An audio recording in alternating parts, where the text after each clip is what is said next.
और ईरान के supreme leader Khamenei ने खुले तौर पर यह ऐलान कर दिया कि दरअसल अब हमारे निशाने पर अमेरिकी सैन्य अड्डे होंगे। अमेरिकी सैन्य अड्डे होंगे।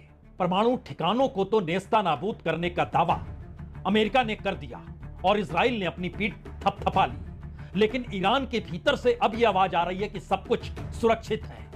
और चंद मिनटों के बाद सुबह होते होते 35 मिसाइलें 14 ठिकानों पर इजराइल को निशाने पर लेते हुए ईरान ने छोड़ डाली और जहां जहां मिसाइलों ने वार किया वहां वहां तबाही मच गई। बड़ी तादाद में लोगों की मौत और घायल होने की खबरें भी निकल कर आई, क्योंकि ईरान के भीतर की हलचल बहुत साफ तौर पर बतला रही है कि देश एकजुट हो गया।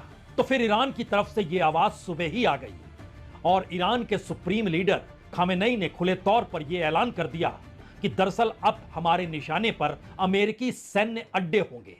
अमेरिकी सैन्य अड्डे जो पश्चिम एशिया के देशों में तैनात हैं, खाड़ी के देशों में तैनात हैं, और अगर वहां पर मिसाइलें गिरनी शुरू हो गई तो फिर अमेरिका क्या करेगा? फिर यह रास्ता एक बड़े युद्ध की दिशा में जा तो रहा है, लेकिन जो रिएक्शन ईरान की तरफ से 35 मिसाइलों को दागने के साथ और उसमें खैबर मिसाइल को भी शामिल किया गया।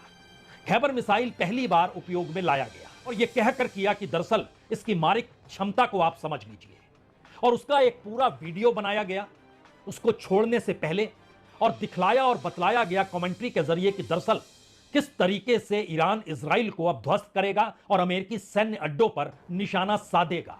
असल में खैबर 2000 किलोमीटर की रेंज का है। यह लगभग 13 मीटर लंबा है। इसका जो पेलोड है वो तकरीबन 1500 किलोग्राम का है और उसके रेंज में इतनी बड़ी तादाद में इजराइल का हिस्सा आता है जिसका असर दिखाई देने लग गया। एक साथ 3 दर्जन से ज्यादा मिसाइलों को दागना, निशाने पर इजराइल के 14 शहरों को लेना, उसमें तेल अवीव भी है और हाइफा भी है। हम तमाम जगहों की तस्वीर आपको दिखाएं उससे पहले एक बड़ा सवाल यह भी है कि जो पूरे के पूरे सैन्य अड्डे अमेरिका के पश्चिम एशिया और खाड़ी देशों में मौजूद हैं, वहां की परिस्थितियां भी इस वक्त ईरान के रेंज में है। और खामेनेई जो ईरान के सुप्रीम लीडर हैं, उन्होंने खुले तौर पर ना सिर्फ ऐलान किया बल्कि मिलिट्री के जरिए एक मैप जारी किया गया और उसमें जानकारी दी गई कि सैन्य अड्डे कहां कहां पर हैं और ये किस तरीके से किन मिसाइलों के दायरे में, यानी ईरान के दायरे में यह आते हैं। खामेनेई ने कहा कि अब युद्ध हम खत्म करेंगे, यानी जो अमेरिका ने शुरू किया और जिस तरीके से शुरू किया उसको खत्म हम करेंगे। और यहां यह समझना जरूरी है कि अमेरिकी हमले के बाद सिर्फ एक सऊदी अरब है जिसने ईरान से कहा कि उसे संयम बरतना चाहिए। Iraq, Kuwait, Bahrain, Jordan, United Arab अमीरात, किसी की तरफ से कोई बड़ी प्रतिक्रिया नहीं आई। यानी जो सीमावर्ती देश हैं वहां से प्रतिक्रिया सिर्फ सऊदी अरब की आई और सऊदी अरब में अमेरिका के फाइटर जेट और तकरीबन 35,000 सैनिकों की तैनाती है। लेकिन सवाल सऊदी अरब भर का नहीं है, सवाल तो इराक का भी है जो एरबिल असद एयरबेस है, जहां पर 2000 अमेरिकी सैनिक तैनात हैं।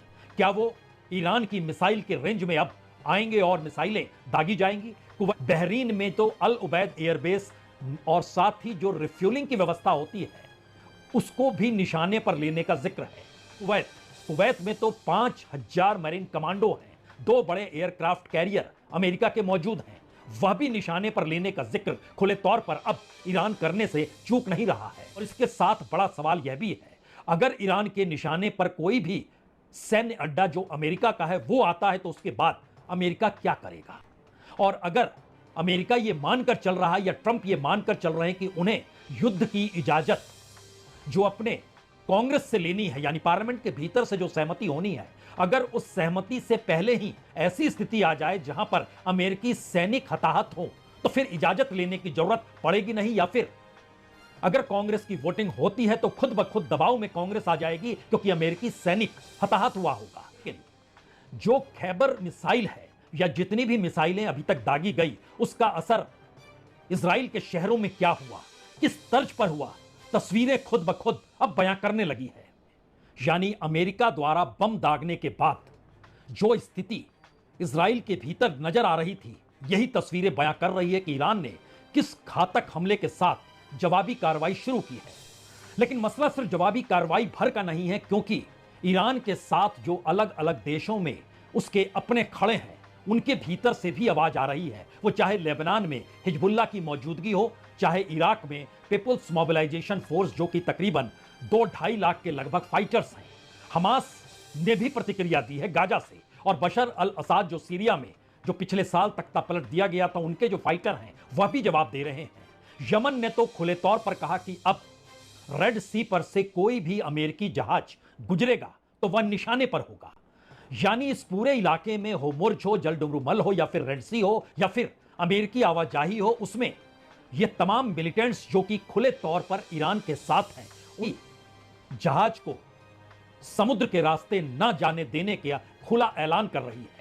खुले तौर पर अमेरिका को चेतावनी देने की सोच दरअसल ईरान के सुप्रीम लीडर खामेनेई ने जो अपने देश को संबोधित किया उसके जरिए ही निकल कर आई है। और उनका कहना है कि जहां जहां भी अमेरिकी विमानों ने हमला किया या जिस B-2 बॉम्बर के जरिए नुकसान पहुंचाने का जिक्र है, दरअसल उससे बहुत ज्यादा क्षति ईरान को हुई नहीं है। और ईरान के भीतर से अब जो रिपोर्ट आ रही है उसमें फॉर्डो और नतांज जो कि यूरेनियम इनरिचमेंट प्लांट हैं, और इस्फहान जो कि uranium carbon plant conversion plant जो माना जाता है, इन तीनों जगहों से हथियारों की आवाजाही 48 घंटे पहले ही शुरू कर दी गई थी, यानी हटा ली गई थी। और जो सैटेलाइट पिक्चर्स भी आ रही है वह भी बतला रही है कि यहां पर जो हमला हुआ है अमेरिका के जरिए, वहां पर कुछ था ही नहीं। से आगे या युद्ध के बीच में खड़ी दुनिया के सामने यह फैसला लेने का वक्त है, या फिर इस युद्ध की समाप्ति या युद्ध को आगे बढ़ाने के बीच खड़ी यह दुनिया को तय करना है कि उसके लिए महत्वपूर्ण है क्या। या फिर अमेरिका जिस रास्ते पर निकला है उस रास्ते में वो अमेरिकी राष्ट्रपति की जरूरत है, या अमेरिका के भीतर यह सवाल बड़ा हो चला है कि ट्रंप ने अब अमेरिका को भी फंसा तो नहीं दिया। नेतान्याहू को लेकर भी यह सवाल है, फंसा तो नहीं दिया। कल तक यह सवाल ईरान के सुप्रीम लीडर तक को लेकर था, लेकिन जिस लिहाज से हमले हुए, जिस लिहाज से घेराबंदी ईरान की होती चली गई और अमेरिका कूद गया, सारे रास्ते क्या बंद हो चले हैं? शायद हां है ये जवाब, क्योंकि इस बीच वह पुतिन हो या शी जिनपिंग हो, हर की दृष्टि में इस दौर में सबसे महत्वपूर्ण है कि अब एससीओ की बैठक जो होनी है 25 तारीख को, उसमें कौन सा निर्णय लिया जाएगा। अगले महीने जो ब्रिक्स की बैठक होनी है उसमें कौन सा निर्णय लिया जाएगा। उसमें ईरान को भी शरीक होना है, उसमें भारत को भी शरीक होना है, उसमें रूस भी है, उसमें चीन भी है। और उससे आगे का सवाल यह है कि इसी बरस जब क्वाड की बैठक होनी है तब क्या होगा। अमेरिका का रास्ता दुनिया का रास्ता है, या दुनिया इस दौर में कोई नया रास्ता अमेरिका को भी दिखलाएगी?